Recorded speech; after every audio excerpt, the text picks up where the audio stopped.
"Explain, wait till you get you one of these," said the second corporal. "You ain't never had no fun." "These horses is all right," said the other. "There's one or two in there yet that might make the A horse." The kid looked down at them from his mule. They rode either side like escorts, and the mule trotted with its head up, its eyes shifting nervously. "They'll all stick the head in the ground," say these second corporal. They rode through a plaza thronged with wagons and stock, with immigrants and Texans and Mexicans, and with slaves and Lipan Indians and deputations of Karankawas, tall and austere. Their faces dyed blue, and their hands locked about the shafts off their 6-foot spears, all but naked savages who, with their painted skins and their whispered taste for human flesh, seemed outrageous presences even in that fabled company. The recruits rode with their animals close reined, and they turned up past the courthouse and along the high Walsoff, the carcel with the broken glass embedded in the topmost course. In the main plaza, a band had assembled and were at tuning their instruments. The riders turned down Salinas Street past small gaming houses and coffee stands, and there were in this street a number of Mexican harness makers and traders and keepers of Gamechicans and cobblers and bootmakers and little stalls, or shops of mud. The second corporal was from Texas and spoke a little Spanish and hemmed to trade the mule. The other boy was from Missouri. They were in good spirits, scrubbed and combed, clean shirts all, each foreseeing a night of drink, perhaps of love. How many outs have come home cold and dead from just such nights and just such plans? They traded the mule accoutered as it was for a Texas stock saddle, bare tree with rawhide cover, not new but sound, for a bridle and bit that was new, for a woven wool blanket from salty Lothet was dusty, new or not, and lastly, for a $2.50 gold piece. The Texan looked at this small coin in the kid's palm and demanded more money, but the harnessman shook his head and held up his hands in utter finality. "What about my boots?" said the kid. "Why, sus botas," said the Texan. "Botas?" "See," he made sewing motions. The harness maker looked down at the boots. He cupped his fingers in a little gesture of, and the kid took off the boots and stood barefoot in the dust. When all was done, they stood in the street and looked at one another. The kid had his new tack slung up on his shoulder. The second corporal looked at the boy from Missouri. "You got any money, Earl? Not a copper cent? Well, I ain't neither. We mights. Well, get our asses back on out to that hole of misery." The kid shifted the weight of the gear on his shoulder. "We got this quarter eagle to drink up yet," he said. "Already it is twilight down in the Laradito. Bats fly forth from their roostings in courthouse and tower and circle the quarter. The air is full of the smell of burning charcoal. Children and dogs squat by the mud stoops, and gamecocks flap and settle in the branches of the fruit trees. They go afoot, these comrades, down along a bare adobe wall. Band music carries dimly from the square. They pass a water cart in the street, and they pass a hole in the wall, where by the light o' a small forva fire, an old man beats out shapes of metal. They pass in a doorway, a young girl woe's beauty becomes the flowers about. They arrive at last before a wooden door. It is hinged into a larger door, or gate, and all must steep over the foot-high sill, where 1,000 boots have scuffed away the wood, where fools in their hundreds have tripped or fallen, or tottered drunkenly into the street. They pass along a ramadane, a courtyard by an old grape arbor, where small fowl nod in the dusk among the gnarled and barren vines, and they enter a cantina, where the lamps are lit, and they cross, stooping under a low beam, to a bar and belly up 1, 2, 3. There is an old, disordered Mennonite in this place, and he turns to study them. A thin man in a leather waistcoat, a black and straight brim hat set square on his head, a thin rim of whiskers. Their recruits order glasses of whiskey and drink them down and order more.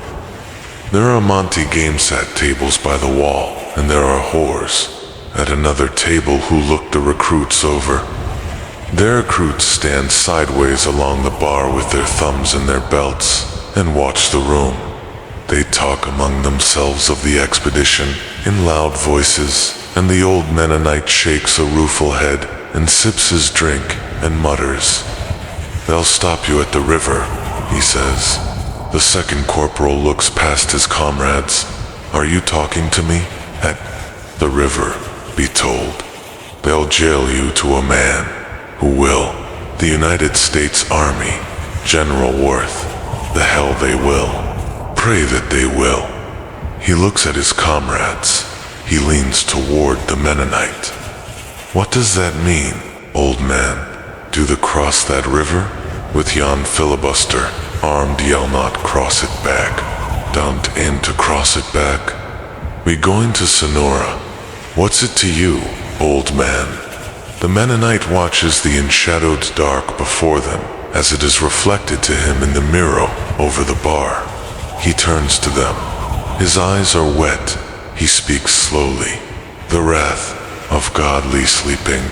It was hid 1,000,000 years before men were, and only men have power to wake it. Hellent half full. Hear me, ye carry war of a madman's making onto a foreign land.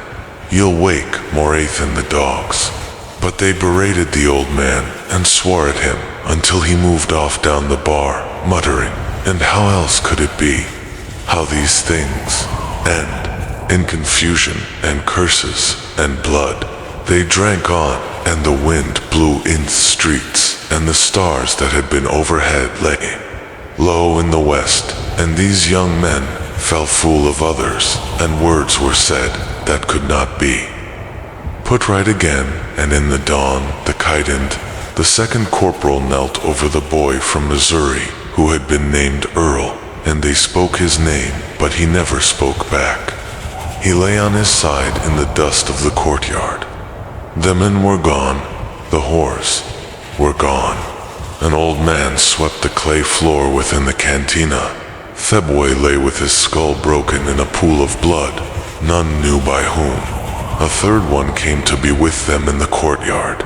It was the Mennonite. A warm wind was blowing, and the east held a gray light. The fowls roosting among the grapevines had begun to stir and call. "There is no such joy in the tavern as upon the road thereto," said the Mennonite. He had been holding his hat in his hands, and now he set it upon his head again, and turned and went out the gate.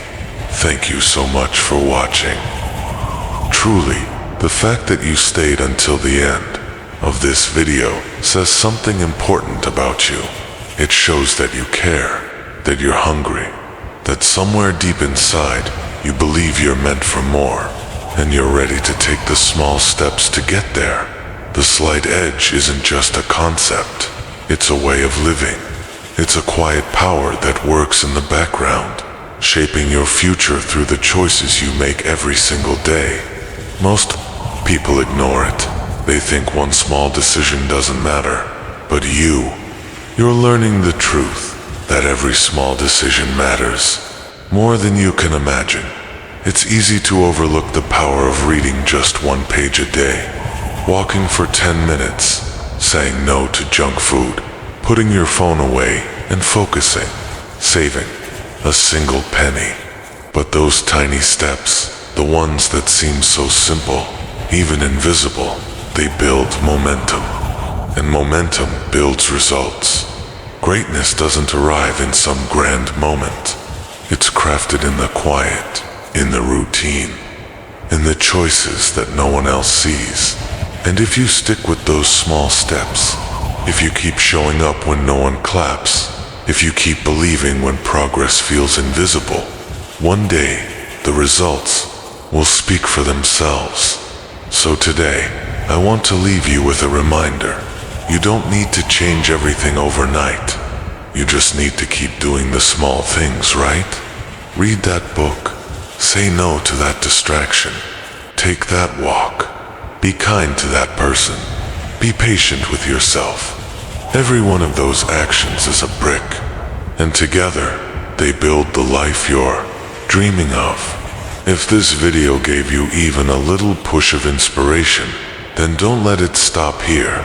Like the video, subscribe for more content like this, and share it with someone you care about. Someone who's maybe just one idea away from turning their life around. Your story is still being written, and the pen is in your hand. Thanks again for watching. Keep growing, keep believing, and never forget, your slight edge begins now.